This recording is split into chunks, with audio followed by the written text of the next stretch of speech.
Manca la firma dell'ordinanza ministeriale, ma l'ufficialità c'è già. Il Veneto sta per entrare in zona bianca. Lo conferma anche il governatore Luca Zaia. Da lunedì siamo in zona bianca. I dati dei contagi e dei ricoveri sono in picchiata, mentre crescono quelli delle vaccinazioni. E Zaia applaude alla risposta dei giovani e giovanissime alla chiamata da parte della sanità veneta. Non c'è una regione che fa 336.000 prenotazioni in 24 ore di ragazzi. Che poi sapete qual è la fascia d'età che più è andata via aggressiva? Dal 98 al 2002. Sono andati via ma veramente a botte da 10-12 mila.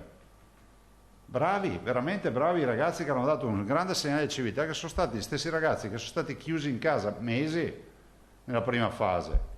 Nel frattempo la macchina vaccinale del Veneto fa salire a bordo altre 2 categorie con ricadute molto importanti per la montagna vicentina, per il turismo della pedemontana e per le famiglie in generale. Apriamo 50.000 posti in agenda, ovviamente nelle settimane, ma i primi già questa settimana, fino a domenica saranno 9.000 e 9.000 anche la prossima, e poi a incrementare per gli operatori del mondo del turismo. Apriamo anche a un target importante, sono 30.000 con più di 16 anni che sono i centri estivi.